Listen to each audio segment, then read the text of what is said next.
They tell you to just be yourself, smile more, be kind, be open, don't play games. What they don't tell you is this: women test men constantly, not because they're cruel, but because they have to. And most guys, especially the nice ones, fail those tests without ever knowing they were being tested. You think she lost interest for no reason. You think she ghosted because she's unstable. You think she chose the jerk because girls like drama. No, she tested your strength and you folded like paper. By the end of this video, you'll know exactly how to recognize when it's happening, why it matters, and how to pass without losing your soul. She's lying on the couch. You just got back from work. She makes a joke that stings about your job, about how much you make, about how you never take the lead. You laugh it off. Try to keep the peace.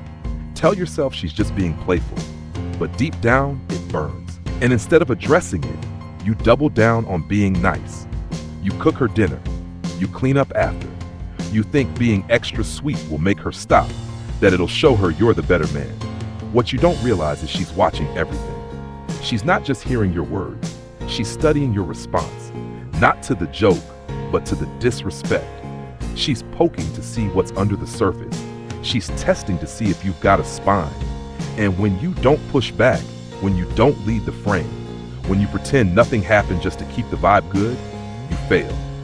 Not because you're weak, but because you're pretending to be invulnerable. Women don't want perfection. They want presence. They want to feel a man's edges, his depth, his limits, his line. And when she crosses it and finds nothing there, she starts to pull away, not with drama, but with distance, emotionally, physically, spiritually. It doesn't always look like a breakup. Sometimes it's worse. Sometimes she stays, but she's no longer in, and you feel it, in her silence, in the way she stops reaching for your hand, in the way she calls you babe with a different tone, like the soul got sucked out of the word.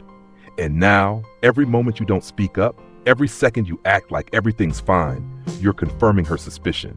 You're not the man she hoped you were. You see, the most dangerous test isn't when she yells or cries or calls you out. It's when she subtly disrespects you and you do nothing. Not because you didn't notice, but because you chose not to respond. You rationalize it. She's just tired. She's stressed. It's not a big deal. But it is a big deal. Not because of the comment, but because of what it reveals. You're more afraid of rocking the boat than you are of sinking it. And that right there, that's what kills her attraction. Because deep down, she doesn't want to captain the relationship. She wants to be safe in it. She wants to feel like the man she's with is anchored, unshakable, not rigid, but solid, present, rooted in something deeper than momentary peacekeeping. The guy who won't flinch when she gets moody. The guy who can absorb the storm without becoming the storm. The guy who will call out disrespect, not with rage, but with certainty. Imagine this. She walks in, throws a passive jab about how you never take initiative. You look her in the eye, not with anger but clarity, and say, "That's not how we talk to each other.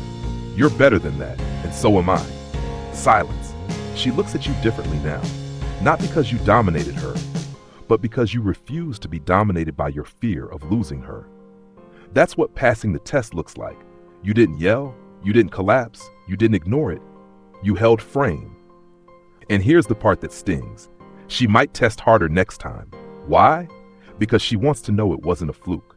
Because if she is going to trust you, follow you, soften around you, she needs to know your strength isn't a performance. So don't be shocked when she tests you again. That's not disrespect, that's a request. She's asking, can I let go now? Can I trust this man?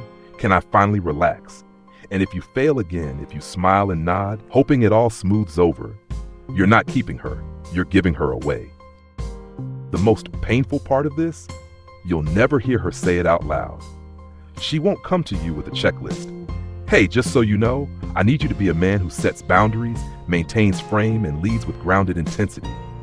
No. She'll just feel it when you don't. And that's what makes the spiral so brutal. You won't even know what you did wrong. She'll just seem colder, shorter, more distant, and you'll start doing more, texting more, buying her things, trying to prove your worth. But her attraction isn't dropping because you're not doing enough. It's dropping because you don't believe in yourself enough to check her when she crosses a line.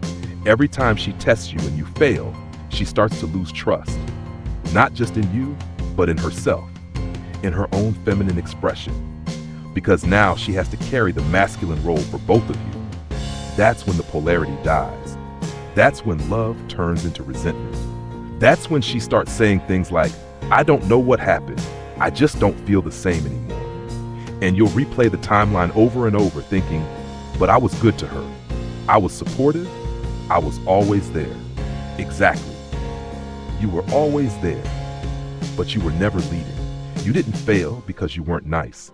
You failed because you weren't dangerous. Not dangerous in a reckless, toxic way, but dangerous in the sense that your boundaries were real, that your respect for yourself was so non-negotiable, she couldn't help but respect you too. That's what she craves.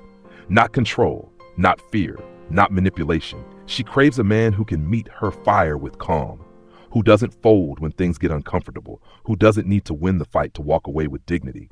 And when you become that, she stops testing, because she finally feels safe. She finally feels led.